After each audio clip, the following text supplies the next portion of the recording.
ವೇದಿಕೆಯ ಮುಂಭಾಗದಲ್ಲಿರುವ ಎಲ್ಲ ಗೌರವಾನ್ವಿತರೆ, ಒಂದು ವಿಷಯ ನಮ್ಮ ಹೃದಯಕ್ಕೆ ಖಂಡಿತವಾಗಿ ಹತ್ತಿರವಾದ ವಿಷಯ. ಅದೇನೆಂದರೆ ನಮ್ಮ ಯುವ ಜನತೆ ಮಾತ್ರ ಅಲ್ಲ, ಚಿಕ್ಕ ಮಕ್ಕಳಿಂದ ಹಿಡಿದು ವೃದ್ಧಾಪ್ಯದ ತನಕ ಈ ಒಂದು ಚಟಕ್ಕೆ ಬಲಿಯಾಗುವ ಸಾಧ್ಯತೆಗಳು ಇವೆ. ಮಾದಕಗಳು ನಮ್ಮ ಮನಸ್ಸಿಗೆ ತೆಗೆದುಕೊಂಡಾಗ ಮುದ ನೀಡ್ತವೆ ಮತ್ತು ನಮ್ಮನ್ನು ಒಂದು ಗುಂಡಿಗೆ ದೂಡ್ತವೆ ಎಂಬುದು ಎಲ್ಲರಿಗೂ ತಿಳಿದ ವಿಷಯ. There is a great amount of effort, ಅತಿ ಹೆಚ್ಚು ಪ್ರಯತ್ನ ಈ ನಮ್ಮ ಮಂಗಳೂರಲ್ಲಿ ನಡೀತಾ ಇದೆ. ಈ ಮಂಗಳೂರನ್ನು ಮಾದಕ ಮುಕ್ತ, ನಶೆ ಮುಕ್ತ ಒಂದು ಸಮಾಜವನ್ನು ಮಾಡಬೇಕು ಎಂಬ ಒಂದು ಕನಸು ಇಟ್ಕೊಂಡು ಮೇಕ್ ಎ ಚೇಂಜ್ ಫೌಂಡೇಶನ್ ಇವರ ರೂವಾರಿಗಳು ಈಗ ತಾನೇ ಇವರ ಬಗ್ಗೆ ನಾವು ಕೇಳಿದ್ದೇವೆ. ಜನರೊಡನೆ ಬೆರೆತು ಜನರ ಮನಸ್ಸಿನಲ್ಲಿ ಈ ಹೊಸ ಆಲೋಚನೆಯನ್ನು ಹಾಕಿ ಎಲ್ಲ ಧರ್ಮಗಳೊಡನೆ, ಎಲ್ಲ ಸಂಸ್ಥೆಗಳೊಡನೆ ಕೈ ಜೋಡಿಸಿ ಎಲ್ಲರನ್ನೂ ಒಟ್ಟುಗೂಡಿಸಿ ಈ ಒಂದು ಸಮಾಜದ ಪುನರ್ ನಿರ್ಮಾಣ ಮಾಡುವ ಕನಸನ್ನು ಕಂಡ ಎಲ್ಲ ನನ್ನ ಪ್ರೀತಿಯ ಬಾಂಧವರೇ, ನಾನು ಇಂದು ಈ ವೇದಿಕೆಯಲ್ಲಿದ್ದು ನನ್ನ ಮನಸ್ಸಿನಲ್ಲಿ ಒಂದು ಆಲೋಚನೆ, ಇಲ್ಲಿದ್ದವರು ಯಾರು ಡ್ರಗ್ಸ್ ತೆಗೆದುಕೊಳ್ಳಿಲ್ಲ ಅಂತ. ನಾನು ತೆಗೆದುಕೊಳ್ಳಿಲ್ಲ, ನೀವು ಕೂಡ ತೆಗೆದುಕೊಳ್ಳಿಲ್ಲ ಎಂಬ ನನಗೆ ಹೇಳ್ತಾ ಇದ್ದೇನೆ. ಇಲ್ಲಿದ್ದವರು ಯಾರು ಡ್ರಗ್ಸ್ ತೆಗೆದುಕೊಳ್ತಾ ಇಲ್ಲ, ಡ್ರಗ್ಸ್ ಮಾರುವುದೂ ಇಲ್ಲ ಅಂಥ ಒಂದು ನಂಬಿಕೆ ನನ್ನಲ್ಲಿದೆ. ನಿಮ್ಮಲ್ಲಿ ಕೂಡ ಅಂಥ ನಂಬಿಕೆ ಇದೆ ಅಂತ ಭಾವಿಸ್ತೇನೆ. ಯಾಕೆಂದರೆ ಇಲ್ಲದ್ರೆ ನೀವು ಇಲ್ಲಿ ಇರಲಿಕ್ಕಿಲ್ಲ. ಸಮಾಜವನ್ನು ಬದಲಾಯಿಸುವವರು, ಸುಧಾರಣೆ ಮಾಡುವವರು ಅದೇ ಕೊಳಕಿನಲ್ಲಿ ಬಿದ್ದರೆ ಸುಧಾರಣೆ ಮಾಡಲಿಕ್ಕೆ ಆಗಲ್ಲ. ಅದು ನಮಗೆ ಗೊತ್ತು, ನಮ್ಮ ಸಾಮಾನ್ಯ ಜ್ಞಾನ ನಮಗೆ ಹೇಳ್ತದೆ. ಆದ ಕಾರಣ ಇಂಥ ಸುಲಭದ ಹಣ ನನಗೆ ಬೇಡ, ಇಂಥ ಕ್ರಿಮಿನಲ್ಗಳೊಡನೆ ಕೈ ಜೋಡಿಸಿ ಮಾಡಿದ ಹಣ ನನಗೆ ಒಳ್ಳೆಯದಲ್ಲ, ನನ್ನ ಕುಟುಂಬಕ್ಕೆ ಒಳ್ಳೆಯದಲ್ಲ ಎಂಬ ನಂಬಿಕೆ ನಮ್ಮೆಲ್ಲರಲ್ಲಿ ಇದೆ ಎಂದು ನನ್ನ ಭಾವನೆ. ಆದ ಕಾರಣ ನಾವೆಲ್ಲರೂ ಇಂತಹ ಉತ್ತಮ ಆದರ್ಶವನ್ನು ನಮ್ಮ ಮನಸ್ಸಿನಲ್ಲಿಟ್ಟು ಇಲ್ಲಿ ಬಂದಿದ್ದೇವೆ. ಇಲ್ಲಿಂದ ಹೋಗುವಾಗ ಖಂಡಿತವಾಗಿ ಒಂದು ನಿರ್ಧಾರ, ವೈಯಕ್ತಿಕವಾಗಿ ನಾನು ಇದಕ್ಕಾಗಿ ಶ್ರಮಿಸ್ತೇನೆ, ನನ್ನ ಎಲ್ಲ ಶಕ್ತಿಗಳನ್ನು ಮೀರಿ ಶ್ರಮಿಸ್ತೇನೆ ಎಂಬ ನಿರ್ಧಾರ ಕೂಡ ನಾವು ಖಂಡಿತ ಮಾಡಿದ್ದೇವೆ. ಈಗಾಗಲೇ ತಿಳಿದ ಪ್ರಕಾರ ಮಂಗಳೂರು ಅನೇಕ ಕಂಪನಿಗಳನ್ನು ಸ್ವಾಗತಿಸ್ತದೆ. ಬೆಂಗಳೂರು ಎಲ್ಲ ಜನದಟ್ಟಣೆಯಿಂದ ತುಂಬಿ ಹೋಗಿದೆ. ಈಗ ಮಂಗಳೂರಿನ ಕಡೆ ದೊಡ್ಡ ದೊಡ್ಡ ಕಂಪನಿಗಳು ಬರಲಿಕ್ಕಿವೆ, IT ಕಂಪನಿಗಳು ಬರಲಿಕ್ಕಿವೆ. ಇಲ್ಲಿಯ ಜನರಿಗೆ ಉದ್ಯೋಗದ ಅವಕಾಶಗಳನ್ನು ಕಲ್ಪಿಸಿಕೊಡಲು ನಮಗೆ ಉತ್ತಮ ಸದವಕಾಶ. ಆದರೆ ಇಲ್ಲಿಯ ಕೆಲವು ನಶೆಗಳು, ಈ ನಶೆ ಕೇವಲ ಮಾದಕದ ನಶೆ ಮಾತ್ರ ಅಲ್ಲ, ನಿಮಗೆ ಗೊತ್ತು, ಮಾದಕದ ಒಟ್ಟಿಗೆ ಬೇರೆ ನಶೆಗಳು ಕೂಡ ನಮ್ಮನ್ನು ಕಾಡ್ತವೆ. ಧರ್ಮದ ನಶೆ, ಅಧಿಕಾರದ ನಶೆ ಮತ್ತು ಈ ಥರ ಮೋಜು ಸಡಗರದ ನಶೆ ಕೂಡ ನಮ್ಮಲ್ಲಿ ಬೇರೆ ಬೇರೆ ಥರದ ನಶೆಗಳಿವೆ. ಆದ ಕಾರಣ ಈ ಕೋಮು ಸೌಹಾರ್ದ ಇದ್ದರೆ, ಪರಸ್ಪರ ಪ್ರೀತಿ ಇದ್ದರೆ, ಉತ್ತಮ ಸಂಬಂಧ ಬೆಳೆಸಿದರೆ ಜೀವನ ಖಂಡಿತವಾಗಿ ಸಂತೋಷಮಯವಾಗುವುದು. ಆದ ಕಾರಣ ಕೇವಲ ಡ್ರಗ್ಸ್ ಮಾತ್ರ ನಮ್ಮ ಮನಸ್ಸಿನಲ್ಲಿಟ್ಟು ನಾವು ಕೆಲಸ ಮಾಡಿದರೆ ಆಗೋಲ್ಲ. ಆಧ್ಯಾತ್ಮಿಕತೆಯನ್ನು ಹೇಗೆ ಬೆಳೆಸುವುದು? ಇಲ್ಲಿ ಖಾಲಿಯಾಗಿದೆ, ಹೃದಯ ಖಾಲಿಯಾಗಿದೆ. ಖಾಲಿಯಾದ ಹೃದಯದಲ್ಲಿ ಯಾವುದೊಂದು ಜಾಗ ಇದೆ. ಈ ಜಾಗದಲ್ಲಿ ಯಾವ ವಸ್ತು ತುಂಬಿಸಿದ್ರೂ ನಮ್ಮ ಜೀವನದಲ್ಲಿ ಸಂತೋಷ ಬರೋಲ್ಲ. ಎಷ್ಟು ತಿಂದರೂ ಎಷ್ಟು ಕುಡಿದರೂ ಆ ಖಾಲಿಯಾದ ಜಾಗಕ್ಕೆ ಒಂದೇ ಒಂದು ಉತ್ತರ ಅಂದರೆ ದೇವರು. If God is not there, everything else will take its place in your heart. God is happiness, God is goodness, God is beauty. The divine reality has to take root in our hearts. Then only all the other bad habits, sinfulness, wickedness, evil will run away. That's the reason why I would say, find out the empty spaces in your heart, in our heart. Let's find out the empty spaces. And God alone can fill those empty spaces, nothing else. And that has to be taught to our younger generation. Show the way to God. Show the way to meaningfulness of life. Bring meaning to the life of people. Only when you give meaning to the life of people or help them to find meaning in their life, I'm sure they will find joy and happiness. With these few words, all those rallies, placards, and street plays, whatever means that we use are necessary. I know we have done it from the Diocese of Mangalore. Our institutions past 2-3 years we have been doing it, especially in the month of September ತಿಂಗಳಲ್ಲಿ ಇಂಥ ರ್ಯಾಲಿಗಳನ್ನು ಮಾಡ್ತೇವೆ. ಕಾಲೇಜುಗಳಿಂದ, ಆಸ್ಪತ್ರೆಯಿಂದ, ಈ ಥರ ಸಂಸ್ಥೆಗಳ ಮೂಲಕ ಒಟ್ಟುಗೂಡಿಸಿ, ಎಲ್ಲ ಜನರನ್ನು ಒಟ್ಟುಗೂಡಿಸಿ ವಿದ್ಯಾರ್ಥಿಗಳನ್ನು ಮಾಡ್ತಾ ಇದ್ದೇವೆ. ಚರ್ಚ್ಗಳಲ್ಲಿ, ಪ್ರತಿ ಚರ್ಚಲ್ಲಿ ನಾವು ಸುಮಾರು 124 ಚರ್ಚ್ಗಳಿವೆ. ಎಲ್ಲ ಚರ್ಚ್ಗಳ ವಠಾರದಲ್ಲಿ ಜನರನ್ನು ಒಟ್ಟುಗೂಡಿಸಿ ಇಂಥ ಅಭಿಯಾನಗಳನ್ನು ಮಾಡ್ತಾ ಇದ್ದೇವೆ. ಆದರೂ ಈ ಒಂದು ಖಾಲಿ ಜಾಗ ಇದೆ ನಮ್ಮ ಹೃದಯದಲ್ಲಿ, ಅದಕ್ಕೆ ಫಿಟ್ ಆಗುವುದು ದೇವರ ಮಾತ್ರ. ಈ ದೇವರನ್ನು ಅಲ್ಲಿ ಬದುಕಲು ನಾವು ಬಿಟ್ಟರೆ ನಮ್ಮ ಜೀವನ ಸಂತೋಷಮಯವಾಗುವುದು ಎಂದು ಹೇಳಿ, ನಿಮಗೆಲ್ಲರಿಗೆ ಒಳಿತನ್ನೇ ಬಯಸಿ ಬೇರೆ ಯಾವುದಕ್ಕೂ ನಮ್ಮ ಜೀವವನ್ನು ಬಲಿ ಕೊಡದೆ ಮುಂದುವರಿಸಬೇಕಂತ ಕೇಳಿ ಮಾತು ಕೊನೆಗೊಳಿಸ್ತೇನೆ. Thank you. ವೇದಿಕೆ ಮೇಲೆ ಆಸೀನರಾದಂಥ ಎಲ್ಲ ಗಣ್ಯರೇ, ಧರ್ಮಗುರುಗಳೇ ಮತ್ತು ಇಲ್ಲಿದ್ದಂಥ ಎಲ್ಲ ವಿದ್ಯಾರ್ಥಿಯರೇ, ಶಾಲಾ ಆಡಳಿತದವರು, ಎಲ್ಲರಿಗೂ ನಮಸ್ಕಾರ. ಇವತ್ತೊಂದು ಪ್ರೋಗ್ರಾಮ್ ಮಾಡ್ತಾ ಇದ್ದೀವಿ ಅಂತ ಹೇಳಿ ಬೆಳಗ್ಗೆ ನಮ್ಮ ಡಿ ಜಿ ಸರ್ಗೆ ಹೇಳ್ತಾ ಇದ್ದೆ, ಎ ಡಿ ಜಿ ಸರ್ಗೆ. ಅವರೇನಂದಾರಂದರೆ, ನೀವು ಹೇಗೂ ವಾಲಂಟರಿ ಡ್ರಗ್ ಟೆಸ್ಟ್ ಮಾಡ್ತಾ ಇದ್ದೀರಲ್ವಾ, ಅಲ್ಲಿಗೆ ಬಂದವರೆಲ್ಲರಿಗೆ ಕೂಡ ಹೊರಗಡೆ ಅಲ್ಲೇ ಟೆಸ್ಟ್ ಮಾಡಿಸಿ ಕಲಿಸ್ಬಿಡಿ ಅಂತ ಹೇಳಿ ಹೇಳಿದರು. ಸೊ ಆದರೆ ನಮ್ಮ ಪೂಜ್ಯರು ಬಿಷಪ್ ಅವರು ಹೇಳಿದ ರೀತಿಯಲ್ಲಿ ಸಾಧಾರಣವಾಗಿ ನಾವು ಇಂಥ ಮೀಟಿಂಗ್ ಮಾಡಿದ್ದಾಗ ಇಲ್ಲಿ ಅಭ್ಯಾಸ ಇರುವವರು ಬರೋದಿಲ್ಲ. ಆದರೂ ಕೂಡ ಇಲ್ಲಿಗೆ ಬಂದಿದ್ದರೂ ಬಂದಿಲ್ಲ ಅಂದರೂ ಕೂಡ ಈ ಅಭಿಯಾನದಲ್ಲಿ ಒಂದು ದಿವಸ ಪ್ರೋಗ್ರಾಮಿಂದ ನಾವು ಬದಲಾವಣೆ ಸಾಧಿಸಲಿಕ್ಕೆ ಅವಕಾಶ ಇದೆ ಅಂತಿದ್ದರೆ ಖಂಡಿತ ಎಲ್ಲ ಪ್ರಯತ್ನಗಳು ಮಾಡಬೇಕನ್ನೋ ಉದ್ದೇಶದಿಂದ ಇಲ್ಲಿ ಎಲ್ಲ ಸೇರಿಕೊಂಡಿದ್ವಿ. ಸೊ ಇಲ್ಲಿಗೆ ಬಂದಾಗ ಎಲ್ಲರೂ ನನ್ನನ್ನು ಕೇಳ್ತಾ ಇರ್ತಾರೆ, ಬಂದ ತಕ್ಷಣ ಫಸ್ಟ್ ಹೇಗಿದೆ ಸರ್ ಮಂಗಳೂರು ಅಂತ ಕೇಳ್ತಾರೆ. ಸೊ ಅದು ನಿಮಗೆ ಹೇಗಿದೆ ಅಂತ ಹೇಳಿ ಮಂಗಳೂರಿಗೆ ಬಂದಮೇಲೆ ಎಂತೆಂಥ ರೀತಿಯಲ್ಲಿ ಅನಿಸಿದೆ ಅಂತ ಹೇಳಿ ಮೇ ಬಿ ನಾವು ಮಾತಾಡಿ ಮುಗುವಷ್ಟರಲ್ಲಿ ಒಂದು 15 ನಿಮಿಷದಲ್ಲಿ ತಿಳಿಸ್ತೇನೆ. ಈ ಮಂಗಳೂರನ್ನು ನೋಡಿದ್ದಾಗ ಭಾಳ ಹೆಮ್ಮೆ ಆಗ್ತದೆ ನನಗೆ, ಭಾಳ ಖುಷಿಯಾಗಿರ್ತದೆ ಕೂಡ. ಒಂದು ರೀತಿ ಫೀಲಿಂಗ್, ನಾನು ಕೂಡ ಇಲ್ಲೇ ಇರ್ಬೋದಿತ್ತಲ್ವ ಅಂತೇಳಿ. ಯಾಕಂದರೆ ನಿನ್ನೆ ಇಲ್ಲೆಲ್ಲ ವಿದ್ಯಾರ್ಥಿಗಳಿಗೆ ಹೇಳ್ತಾ ಇದ್ದೇನೆ, ನನ್ನ ಬ್ಯಾಚ್ಮೇಟ್ ಒಬ್ಬರು ಫೋನ್ ಮಾಡಿದ್ದಾರೆ, ಬಸವರಾಜ್ ತೇಲಿ, ಮಹಾರಾಷ್ಟ್ರದಲ್ಲಿ DIG ಆಗಿದ್ದಾರೆ. ಫೋನ್ ಮಾಡಿ ಯಾವಾಗ ಬರ್ತಾ ಇದ್ದೀಯ ಅಂತ ಕೇಳಿದ್ದೇನೆ ಸುಮ್ಮನೆ. ನಾನು ನಿಜವಾಗ್ಲೂ ಅಲ್ಲಿ ಬರ್ತಾ ಇದ್ದೀನಿ, ಇವತ್ತು ನಿನ್ನೆ ಹೇಳಿದ್ದಾರೆ ನಾಳೆ ಬರ್ತೀನಿ ಅಂತ ಹೇಳಿ. ಏನೋ ಇಲ್ಲಿ ಯಾಕೆ ಬರ್ತಾ ಇದ್ದೆ, ಏನು ಸಂಬಂಧ ಇಲ್ಲ ಯಾಕಂತ. ನಾನು ಓದಿದ್ದು ಮಂಗಳೂರಿನಲ್ಲೇ ಅಂತೇಳಿ ಹೇಳಿದ್ದಾರೆ. ಸೊ ಭಾಳ ಖುಷಿಯಾಗಿತ್ತು.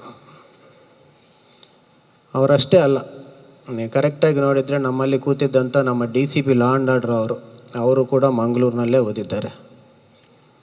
ಈಗ ನಮ್ಮಲ್ಲಿದ್ದಂಥ ಧಾರವಾಡ SP ಅವರು ಕೂಡ ಮಂಗಳೂರಲ್ಲೇ ಓದಿದ್ದಾರೆ. ಅಷ್ಟೇ ಅಲ್ಲದೆ ಮಂಗಳೂರಿನಲ್ಲೇ ಓದಿದಂಥವರು ನಮ್ಮ ಮಂಗಳೂರಿನಲ್ಲೇ 1000 ಕೋಟಿಗಿಂತ ಹೆಚ್ಚು ವ್ಯಾಲ್ಯೂ ಇರುವಂಥ ಸಾಫ್ಟ್ವೇರ್ ಕಂಪನಿಗಳು ಮಾಡಿದ್ದಂಥವರು 3 ಜನಕ್ಕಿಂತ ಜಾಸ್ತಿ ಇದ್ದಾರೆ. ಸೊ ಇಷ್ಟೆಲ್ಲ ನೋಡಿ ಭಾಳ ಹೆಮ್ಮೆ ಆಗ್ತಾ ಇರ್ತದೆ ನನಗೆ. ಎಲ್ಲರನ್ನು ನೋಡಿದ್ದಾಗ ಒಂದು 5 ವರ್ಷ ಹಿಂದೆ ಎಷ್ಟು ದೊಡ್ಡ ಸಾಧನೆಗಳಿದ್ದಾವಪ್ಪ 5 ವರ್ಷ ಹಿಂದೆ ಇದ್ದಂಥ ಎಲ್ಲ ವಿದ್ಯಾರ್ಥಿಗಳಲ್ಲಿ ಕೂಡ ಅಂತ ಹೇಳಿ ಭಾಳ ಖುಷಿ ಆಗ್ತದೆ, ಎಲ್ಲ ನೋಡ್ತಾ ಇರ್ತೀವಿ. ಬಟ್ ಇವಾಗಿದ್ದಂಥ ವಿದ್ಯಾರ್ಥಿಯರನ್ನು ನೋಡಿದರೆ ಬರುವವರೆಲ್ಲರೂ ಕೂಡ ಭಾಳ ಇನ್ಸ್ಪಿರೇಷನ್ ಇಟ್ಕೊಂಡು, ಭಾಳ ಆಸೆಗಳಿಟ್ಕೊಂಡು ಎಲ್ಲ ಇಟ್ಕೊಂಡು ಇಲ್ಲಿಗೆ ಬರ್ತಾರೆ.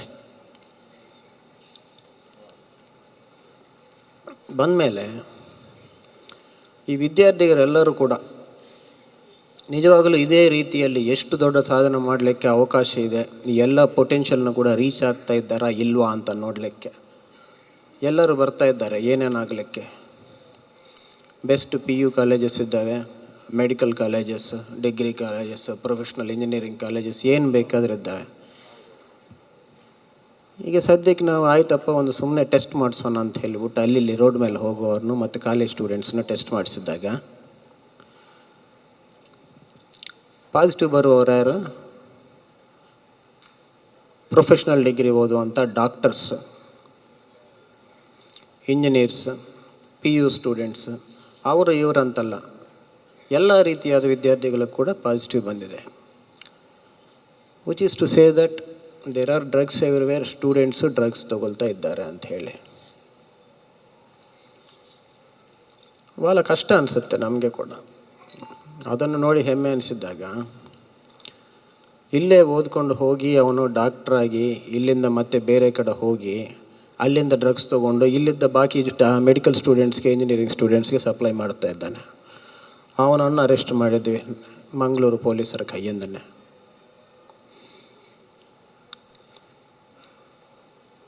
ಅದೇ ರೀತಿಯಲ್ಲಿ ಮೊನ್ನೆ ಜೈಲಿಗೆ ಹೋಗಿದ್ವಿ. ಜೈಲಿಗೆ ಹೋಗಿದ್ದಾಗ ಒಬ್ಬ NIT student, IIT, Chennai IIT ವಿದ್ಯಾರ್ಥಿ ಏನಪ್ಪ ಮಾಡ್ತಾ ಇದ್ದೆ ಅಂದರೆ, ಒಬ್ಬ ನೈಜೀರಿಯನ್ ಜೊತೆಗೆ ಇನ್ನಿಬ್ಬರು ಯಾರೋ ಇದ್ದಾರೆ, ಒಂದೇ ಸೆಲ್ಲಲ್ಲಿ ಹೀಗೆ ನೋಡ್ಕೊಂಡಿದ್ದಾನೆ, ಹೀಗೆ ನಿಂತ್ಕೊಂಡಿದ್ದಾನೆ. ಏನಂತ ಹೇಳಿದರೆ, ಸರ್ ನಾನು ಕೂಡ ಏನೋ ಸಾಧನೆ ಮಾಡಬೇಕಂತ ಹೇಳಿ ಸೇರಿದ್ದೇನೆ IITಯಲ್ಲಿ, one of the sharpest minds, but ಪರಿಸ್ಥಿತಿ ಹೀಗಾಗಿದೆ ಅಂತ ಹೇಳ್ತಾ ಇದ್ದಾನೆ. ಆಯಿತು, ಇದೆಲ್ಲ ನೋಡಿದರೆ ಭಾಳ ಒಂದು ರೀತಿಯಾಗಿ ಕಷ್ಟವಾಗಿ ಅನಿಸುತ್ತೆ. ಆಮೇಲೆ ಈ ಜೈಲು, ಈ ಹುಡುಗರ ಪರಿಸ್ಥಿತಿ ಹೀಗಿದೆ. ಕೆಲವರು ತಂದೆ ತಾಯಂದಿರು ಬರ್ತಾರೆ ನಮ್ಮ ಹತ್ರ. ಒಬ್ಬರು ಬಂದಿದ್ದಾಗ ನನ್ನ ಮಗಳಿದ್ದಾಳೆ, ಚೆಂದಾಗಿ ಓದ್ತಾಳೆ, ಯಾವುದೇ ಇಲ್ಲ, ಒಳ್ಳೆಯವಳು ನನ್ನ ಮಗಳು, ಯಾವುದೇ ಕೆಟ್ಟ ಅಭ್ಯಾಸ ಇಲ್ಲ, ಭಾಳ ಚೆಂದಾಗಿ ಓದ್ತಾ ಇದ್ದಳು, ಕ್ಲಾಸ್ ಟಾಪರಾಗಿ ಬರ್ತಾಯಿದ್ದಳು, ಡೈಲಿ ಕರೆಕ್ಟ್ ಟೈಮ್ಗೆ ಬರ್ತಾಳೆ ಹೋಗ್ತಾಳೆ ಅಂಥೇಳಿ. ಆಯ್ತಮ್ಮ, ಹಂಗಿದ್ರೆ ನನ್ನ ಹತ್ರ ಯಾಕೆ ಬಂದಿದ್ರಿ? ಇತ್ತೀಚೆಗೆ ಸ್ವಲ್ಪ ಹುಡುಗಿ ಸಿಟ್ಟು ಜಾಸ್ತಿ ಬರ್ತಾ ಇರೋದಿದೆ, ಯಾರೋ ಬಾಯ್ ಫ್ರೆಂಡ್ ಇದ್ದಾನೆ, ಅವನ ಜೊತೆ ಹೋಗ್ತಾ ಇದ್ದಾಳೆ, ಬರ್ತಾ ಇದ್ದಾಳೆ. ಆಯ್ತಮ್ಮ, ಮೇಜರ್ ಅಂತಲ್ಲ, ಏನು ಮಾಡ್ತೀವಿ? ಇಲ್ಲ ಸರ್, ಹುಡುಗಿ ಬ್ಯಾಗ್ ಹುಡುಕಿದ್ದಾಗ ನನಗಿದು ಸಿಕ್ಕಿದೆ ಅಂಥೇಳಿ ಒಂದು ಸಣ್ಣ ಪ್ಯಾಕರ್ ಕೊಟ್ಟಿದ್ದಾಳೆ, ಕವರ್. ನಮ್ಮೆಲ್ಲರಿಗೆ ಗೊತ್ತು ಇಷ್ಟು ಸಣ್ಣ ಪ್ಯಾಕೆಟಲ್ಲಿ ಏನಾಗತ್ತೆ ಅಂಥೇಳಿ. ಅವನು ತಂದು ಡ್ರಗ್ ಕೊಟ್ಟಿದ್ದಾನೆ. ಈ ಹುಡುಗಿ ಕೂಡ ಅಭ್ಯಾಸ ಶುರುವಾಗಿದೆ. ಅವರಿಗೆ ಭಯ ಆಗ್ತಾಯಿದೆ. ಈಗ ನಾನು ಹೋಗಿ ನನ್ನ ಮಗಳನ್ನು ಕಾನ್ಫ್ರಂಟ್ ಮಾಡಿದರೆ, ನೀನು ಯಾಕೆ ಡ್ರಗ್ಸ್ ತೊಗೊಳ್ತಾ ಇದ್ದೀಯಾ ಅಂತ ಹೇಳಿದರೆ ಯಾವ ರೀತಿ ರಿಯಾಕ್ಟ್ ಆಗ್ತಾಳೆ ಅಂತ ಹೇಳಿ. ಫಸ್ಟ್ ಡಿನೇಯಲ್ಲಿ ಹೋದರೆ ಆಯಿತು, ಅಗ್ರೆಸಿವ್ ಆಗಿ ನಾನು ಮಾಡ್ತೀನಿ ಹೋಗಿಬಿಡ್ತೀನಿ ಅಂತ ಅವನ ಜೊತೆ ಹೋಗಿ ಆ ಡ್ರಗ್ಸಲ್ಲೇ ಬಿದ್ದರೆ ಏನು ಮಾಡಬೇಕಂತ ಹೇಳಿ. ಸರಿ ಆಯಿತಾ, ಕೊಟ್ಟವನು ಅರೆಸ್ಟ್ ಆಗಿದ್ದಾನೆ. ಇವತ್ತೊಂದೇ ಕೇಸ್ ಆಗಿದೆ, ಡ್ರಗ್ ಕೇಸ್, ಒಂದೇ ಪಾಪ. ಓಕೆ, ಆದರೆ ಇಷ್ಟು ವರ್ಷ ಕಷ್ಟಪಟ್ಟ ತಂದೆ ತಾಯಿ ಈ ರೀತಿ ಬಂದರೆ ಅವನು ತಪ್ಪು ಮಾಡಿದ್ದಾನೆ, ಅರೆಸ್ಟ್ ಮಾಡಲೇಬೇಕಾಗತ್ತೆ. ಈ ಹುಡುಗಿಗೆ ಅನ್ಯಾಯ ಆಗಿದೆ. ಯಾರು ಮಾಡಿದ್ದಾರೆ? ಇನ್ನೊಬ್ಬ ತಾಯಿ ಬಂದಿದ್ದಾಳೆ, ಅಳ್ತಾ ಇದ್ದಳು, ನನ್ನ ಮಗನಿಗೆ ಏನೂ ಗೊತ್ತಿಲ್ಲ ಸರ್, ಅವನು ದಿವಸಕ್ಕೆ 5 ಸಲ ನಮಾಜ್ ಮಾಡ್ತಾನೆ, ಎಲ್ಲರೂ ಒಂದೇ ಇದ್ದಾರೆ. ಇಲ್ಲಮ್ಮ, ಅಲ್ಲಿ ಹಿಂದೂ ಮುಸ್ಲಿಮ್ ಅಂತ ಏನೂ ಇಲ್ಲ, ನಾವೆಲ್ಲ ಒಂದೇ, ಹೀಗೆ ಏನಿಲ್ಲ, ಎಲ್ಲ ಸುಮ್ಮನೆ ಹೇಳ್ತಾ ಇರ್ತಾರೆ ಅಂಥೇಳಿ 24 ಗಂಟೆ ಹಿಂದೂಗಳ ಮನೆಯಲ್ಲೇ ಇರ್ತಾನೆ ಸರ್ ಅವನು, ಎಲ್ಲರೂ ಒಟ್ಟಿಗಿರ್ತಾರೆ ಸರ್, ಅಂಥವನನ್ನು ತೊಗೊಂಡೋಗಿ ನೀವು ಅರೆಸ್ಟ್ ಮಾಡಿದ್ರಿ. ಯಪ್ಪ, ಏನಂತ ನೋಡಿದರೆ ಎಲ್ಲ ಹಿಂದೂ ಮುಸ್ಲಿಮ್ ಇದರಲ್ಲೇನಿಲ್ಲ, ಎಲ್ಲ ಒಟ್ಟಿಗೆ ಡ್ರಗ್ಸ್ ಸಪ್ಲೈ ಮಾಡ್ತಾ ಕೂತ್ಕೊಂಡಿದ್ದಾರೆ. ಅವನು ಅರೆಸ್ಟ್ ಆಗಿದ್ದಾನೆ. ಈಗ ಅರೆಸ್ಟ್ ಆದಮೇಲೆ ಅವನನ್ನು ಬಿಡ್ಸೋಕ್ಕಾಗತ್ತಾ? ಪೊಲೀಸರ ಹತ್ರ ಇಟ್ಕೊಂಡು ಸಿಕ್ಕಿದರೆ ಆಟೋಮ್ಯಾಟಿಕ್ಕಾಗಿ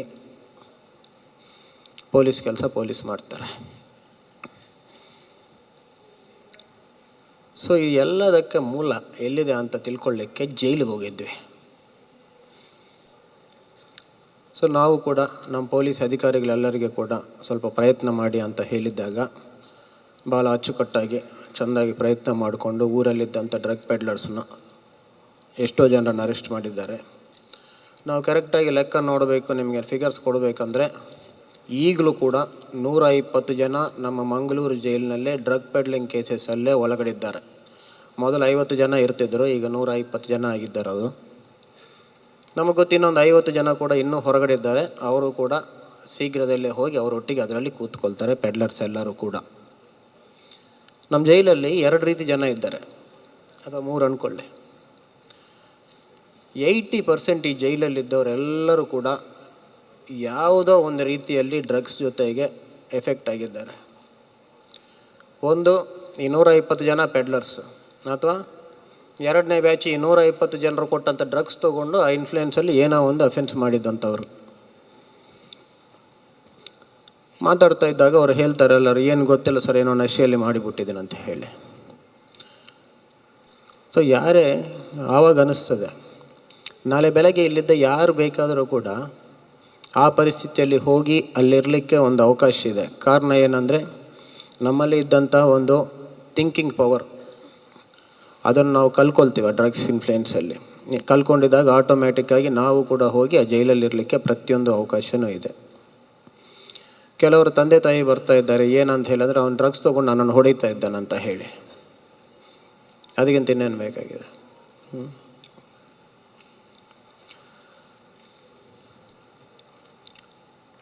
ಸೊ ಆಮೇಲೆ ಈ ಜೈಲಲ್ಲಿ ಹೋದವರು IIT ಸ್ಟೂಡೆಂಟ್, ಸರ್ ನಾನೀಗ ಹೊರಗಡೆ ಬಂದ್ಬಿಟ್ಟು ಏನಾದರೂ ಒಳ್ಳೇದು ಮಾಡಿಕೊಂಡು ಓದಬೇಕು ಅನ್ಕೊಳ್ತೀನಿ ಸರ್, ಒಂದು ಒಳ್ಳೆಯ ಕಂಪನಿ ಮಾಡೋದು, ಕೆಲಸಕ್ಕೆ ಹೋಗೋದು ಮಾಡಬೇಕಂತ ಹೇಳ್ತಾನೆ. ಬಟ್ ಅನ್ಫಾರ್ಚುನೇಟ್ಲಿ ಅವನು ಸಿಕ್ಕಿದ ಕೇಸ್ ಯಾವ ರೀತಿ ಇದೆ ಅಂದರೆ, 10 ವರ್ಷ punishment minimum, up to 20 years or life, ಅದಕ್ಕೆ ಪನಿಷ್ಮೆಂಟ್ ಆಗುತ್ತೆ. ಈ ಕೇಸಸ್ಸಲ್ಲಿ ಒಂದು ಸಲ ನಮಗೆ ಡ್ರಗ್ ಕೇಸಲ್ಲಿ ಪೆಡ್ಲರ್ ಆಗಿ ಸಿಕ್ಕಿದರೆ ಕನಿಷ್ಠ 6 ತಿಂಗಳು ಬೇಲಿಗೆ ಬೇಕು. ಅದು ಕೂಡ ಅದೃಷ್ಟ ಸರಿ ಇದ್ದರೆ ಬೇಲ್ ಸಿಗ್ತದೆ, ಇಲ್ಲದ್ರೆ ಸಿಗೋದಿಲ್ಲ.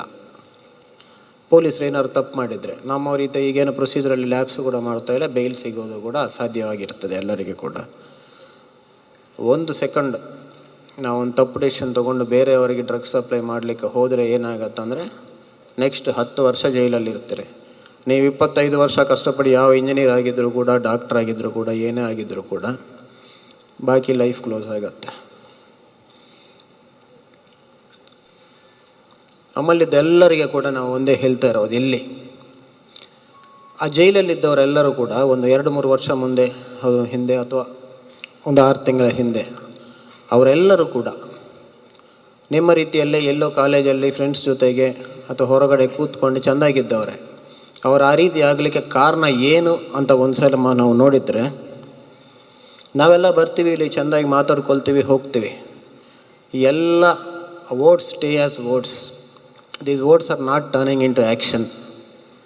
ಏನಾಗಿದೆ, ಪ್ರತಿ ವಿದ್ಯಾರ್ಥಿ ಕೂಡ, ಪ್ರತಿ ಒಳ್ಳೆಯವನು, ಯಾವುದೇ ಡ್ರಗ್ಸ್ ಅಭ್ಯಾಸ ಇಲ್ಲದಂಥ ಪ್ರತಿಯೊಬ್ಬರು ಏನು ಮಾಡ್ತಿದ್ದಾರೆ ಅಂದರೆ ಮೌನವಾಗಿರ್ತಾ ಇದ್ದಾರೆ ಅಷ್ಟೇ.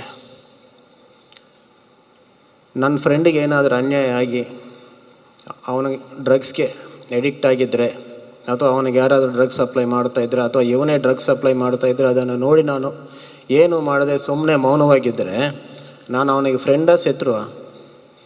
ಅವನು ನಿಜವಾಗಲೂ ನನಗೆ ಫ್ರೆಂಡ್ ಇದ್ದರೆ ಅವನನ್ನು ಸರಿ ಮಾಡ್ಕೋಬೇಕು ಅನಿಸಿದ್ರೆ, ಅವನಿಗಿದ್ದ ಎಡಿಕ್ಷನ್ ನಾನು ಕ್ಲಿಯರ್ ಮಾಡಬೇಕಂದ್ರೆ ಅದನ್ನು ರಿಪೋರ್ಟ್ ಮಾಡಬೇಕು, ಅವನ ತಂದೆ ತಾಯಿಗೆ ಹೇಳಬೇಕು, ಕಾಲೇಜಲ್ಲಿ ಹೇಳಬೇಕು. ಲಿಮಿಟ್ ದಾಟಿ ಹೋಗ್ಬಿಟ್ರೆ ಅವನನ್ನು ಎಲ್ಲಾದರೂ ರಿಹ್ಯಾಬಿಲಿಟೇಷನಲ್ಲಿ ಸೇರಿಸ್ಬೇಕು. ಪ್ರತಿಯೊಂದರಲ್ಲಿ ಕೂಡ ಅವನ ಒಟ್ಟಿಗೆ ಇದ್ದು ಅವನ ಜೀವನವನ್ನು ಸರಿ ಮಾಡಿ, ಮತ್ತು ಎಲ್ಲರೂ ಹಾಗೆ ಅವನದು ಕೂಡ ಲೈಫ್ ಸರಿಯಾಗಿದೆ ಅಂತ ಕನ್ಫರ್ಮ್ ಮಾಡಿಸಿದ್ದವನೇ ನಿಜವಾಗಲೂ ಫ್ರೆಂಡ್ ಆಗ್ತಾನೆ. ಇಲ್ಲ ನಾನು ತಗೊಳ್ಳಲ್ಲ, ಸೈಲೆಂಟ್ ಆಗಿರ್ತೇನೆ, ನಿಮಗೂ ಒಳ್ಳೆಯದು, ಬಟ್ ಅವನು ನಮ್ಮ ಫ್ರೆಂಡ್ ಅಂತ ನಾವು ಹೇಳಬಾರ್ದು ಯಾವಾಗಲೂ ಕೂಡ. ಅದೇ ರೀತಿ ಮೊನ್ನೆ ನಮ್ಮ ಎಲ್ಲ ಜಮಾತ್ನವರು ಕೂಡ ಸೇರಿದ್ದಾರೆ, ಗುರುಗಳೆಲ್ಲರೂ ಕೂಡ. ಅವರ ಹತ್ರ ಕೂಡ ಅದನ್ನೇ ಹೇಳ್ತಾ ಇದ್ದೇನೆ. ನಾನು ಕೂತಿದ್ದಾಗ ನಮ್ಮ ಜಮಾತಿಗೆ ಬರೋರು ಬರ್ತಾ ಇದ್ದಾರೆ, ಹೋಗ್ತಾ ಇದ್ದಾರೆ. ಒಂದು 4 ಜನ ಡ್ರಗ್ ಎಡಿಕ್ಟ್ಸ್ ಇದ್ದಾರೆ. ನಿಮ್ಮ ಹತ್ರ 2 ಆಪ್ಷನ್ ಇದೆ. ಸೈಲೆಂಟಾಗಿ ಕೂತ್ಕೊಳ್ಳೋದು, 2 ಏನೋ ಒಂದು ಮಾಡೋದು. ಅವರನ್ನು ಬದಲಾಯಿಸಲಿಕ್ಕೆ ಪ್ರಯತ್ನ ಮಾಡೋದು, ಅವರನ್ನು ಹಾಳು ಮಾಡುವ, ಅವರನ್ನು ತೊಗೊಂಡೋಗಿ ಜೈಲಲ್ಲಿ ಹಾಕಿಸುವಂಥದ್ದು. ನೀವು ಮೊದಲನೇ ಆಪ್ಷನ್ ನೋಡ್ಕೊಳ್ತೀರಾ, 2ನೇದು ಮಾಡ್ತೀರಾ ಅನ್ನೋವಂಥದ್ದು ನಿಮ್ಮ ಕೈಗೆ ಬಿಟ್ಟಿದ್ದು. ಬಟ್ ಆದರೆ ಪ್ರತಿಯೊಬ್ಬರು ಕೂಡ ಮುಂದಿನ ದಿವಸಗಳಲ್ಲಿ ನಮ್ಮ ಆತ್ಮಸಾಕ್ಷಿಗೆ ಸಮಾಧಾನ ಹೇಳಬೇಕಾಗ್ತದೆ ಎಲ್ಲರೂ ಕೂಡ.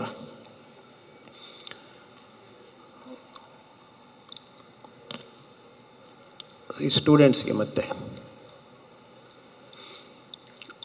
ಎಲ್ಲರಿಗೆ ಕೂಡ. ಕೆಲವರು ಏನು ಮಾಡ್ತಾರೆ, ಈ ರಿಪೋರ್ಟ್ ಮಾಡಿ ಅಂತ ಹೇಳ್ತಾ ಇದ್ದೀವಿ ಎಲ್ಲರಿಗೆ ಕೂಡ. ಸೊ ನಾನು ಹೇಳಿದರೆ ನನ್ನ ಹೆಸರು ಎಲ್ಲೋ ಹೊರಗಡೆ ಬರ್ತದೆ ಅಂತ ಹೇಳಿ ಕೆಲವರಿಗೆ ಭಯ ಇದೆ. ಸೊ ಅದಕ್ಕೆ ನಾವು ಇಂಡಿಪೆಂಡೆಂಟಾಗಿ ಯಾರಿಗೆ ಗೊತ್ತಿಲ್ಲದೆ ಅನಾನಿಮಸ್ ಆಗಿ ಕಂಪ್ಲೇಂಟ್ ಮಾಡಿ ಅಂತ ಒಂದು QR ಕೋಡ್ ಎಲ್ಲರಿಗೆ ಕೂಡ ಕೊಟ್ಟಿದ್ವಿ. ಲಾಸ್ಟ್ ವೀಕ್ ಒಂದೇ ವಾರದಲ್ಲಿ ನಾವು 25 ಜನ ಪೆಡ್ಲರ್ಸ್ಗೆ ಅರೆಸ್ಟ್ ಮಾಡಿದ್ವಿ. ಎಲ್ಲವೂ ಕೂಡ ಯಾರೋ ಒಬ್ಬರು ರೆಸ್ಪಾನ್ಸಿಬಲ್ ಸ್ಟೂಡೆಂಟ್ ನಮಗೆ ಕೊಟ್ಟಂಥ ಇನ್ಫಾರ್ಮೇಷನ್ ಆಧಾರದ ಮೇಲೇ ನಾವು ಮಾಡಿದ್ವಿ. ಇದು ಬರೀ ಸ್ಟೂಡೆಂಟ್ಸೇ ಅಲ್ಲ, ಪಬ್ಲಿಕ್ ಯಾರು ಬೇಕಾದರೂ ಕೂಡ ಅದರಲ್ಲಿ ಇನ್ಫಾರ್ಮೇಷನ್ ಕೊಡಲಿಕ್ಕೆ ಅವಕಾಶ ಇದೆ. ಯಾವ ಡೀಟೇಲ್ಸು ಕೂಡ ಅವ್ರದ್ದು ನಾವು ಕೇಳುವುದಿಲ್ಲ. ಓನ್ಲಿ ನೀವು ವಾಲಂಟ್ರಿಯಾಗಿ ಕೊಡಬೇಕಂದ್ರೆ ಕೊಡಬಹುದು, ಇಲ್ಲಾಂದರೆ ಎಲ್ಲಿ ತಪ್ಪು ನಡೆಯುತ್ತಿದ್ದೆ ಅದರ ಬಗ್ಗೆ ನೀವು ಇನ್ಫಾರ್ಮೇಷನ್ ಕೊಟ್ಟರೆ ಸಾಕಾಗತ್ತೆ.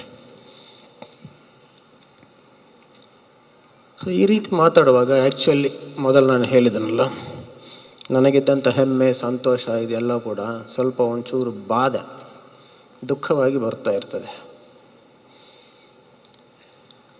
ಹೇಗೆ ಇದರಲ್ಲಿಂದ ಹೊರಗಡೆ ಬರೋದು ಅಂತ ಹೇಳಿ ಯೋಚನೆ ಮಾಡಿದರೆ ನಿಜವಾಗಲೂ ಆಗಬಹುದಾ?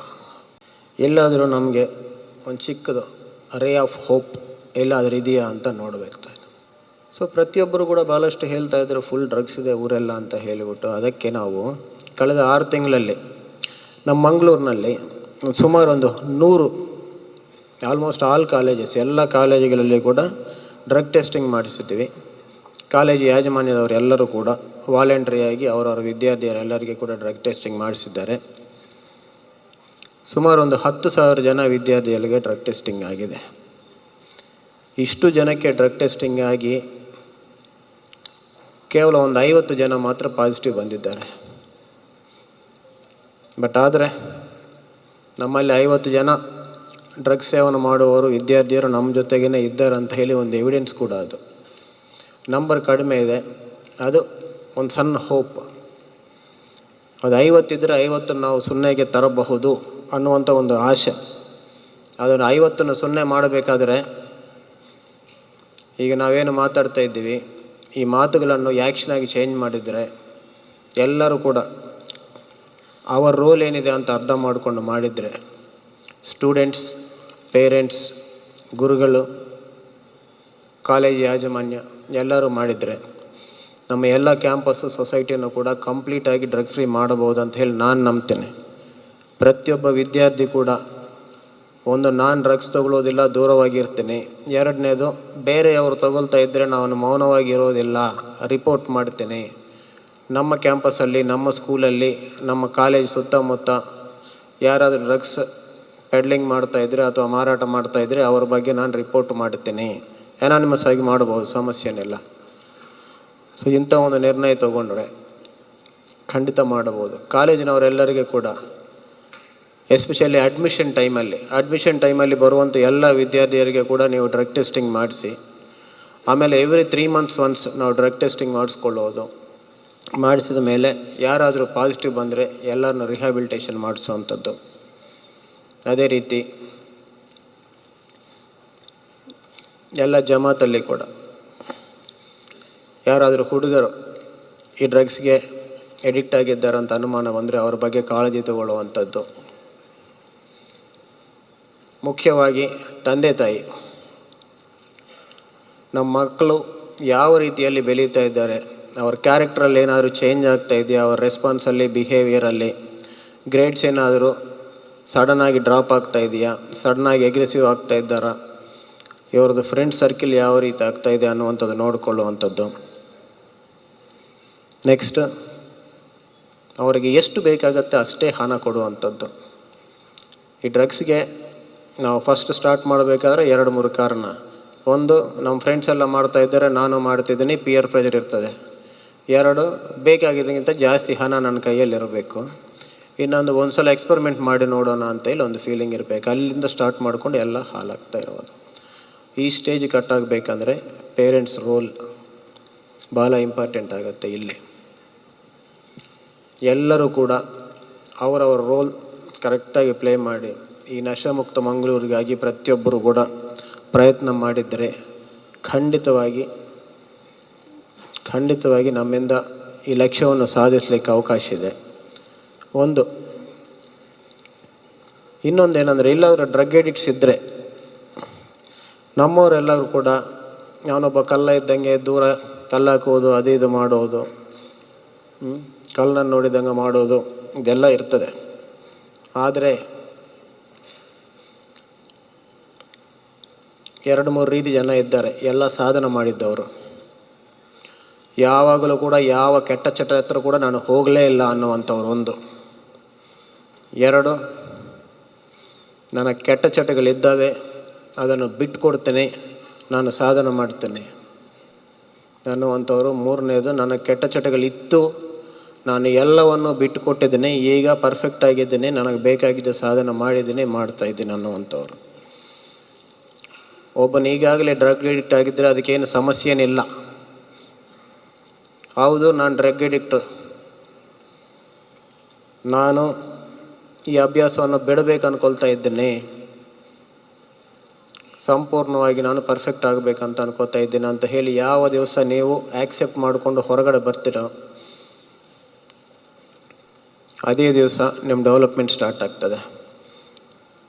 ಆ್ಯಕ್ಚುಲಿ ಅದನ್ನು ನಿಮ್ಮನ್ನು ನೋಡಿಕೊಂಡು ನೀವೇ ಹೆಮ್ಮೆ ಪಡುವಂಥ ಒಂದು ಸ್ಥಿತಿ ಅದು. ನಾನು ಆ ರೀತಿ ಇದ್ದೀನಿ, ಈಗಿಲ್ಲ, ಸರಿಯಾಗಿದ್ದೀನಿ ಅಥವಾ ಸರಿಯಾಗಬೇಕಂತ ಬಯಸ್ತಾ ಇದ್ದೀನಿ ಅಂತ ಇದ್ದ ದಿವಸ ನಿಮ್ಮನ್ನು ನೋಡಿ ನಮ್ಮೆಲ್ಲರಿಗೂ ಕೂಡ ಹೆಮ್ಮೆ ಆಗ್ತದೆ. ಸೊ ಆ ರೀತಿ ನೀವೆಲ್ಲರೂ ಕೂಡ ಯಾರಾದರೂ ನಿಮ್ಮವರಿದ್ದರೆ ಅವ್ರಿಗೆ ತಿಳಿಸಿ ಅವರನ್ನು ಕೂಡ ಬದಲಾಯಿಸಲಿಕ್ಕೆ ಪ್ರಯತ್ನ ಮಾಡಬೇಕಂತ ಕೋರ್ತೀವಿ. ಅದೇ ರೀತಿ ಆಲ್ ಸ್ಟೂಡೆಂಟ್ಸ್, ಪೇರೆಂಟ್ಸ್, ಎಲ್ಲ ಧರ್ಮಗುರುಗಳು ಮತ್ತೆಲ್ಲ ಕಾಲೇಜಿನವರೆಲ್ಲರಿಗೂ ಕೂಡ ನಾವೆಲ್ಲ ಸೇರಿ ಪ್ರಯತ್ನ ಮಾಡಿದರೆ ಖಂಡಿತವಾಗಿ ಇದನ್ನು ಸಾಧನೆ ಮಾಡಬಹುದು.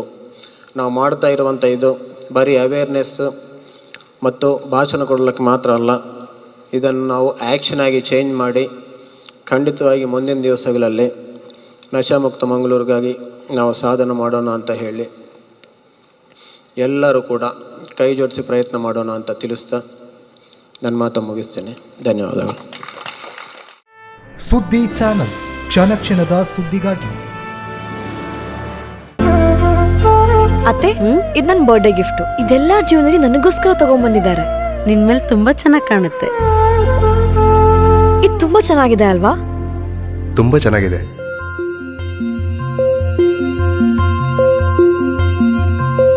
It will look really good on you. Amma? Huh? Mother is always son's first love.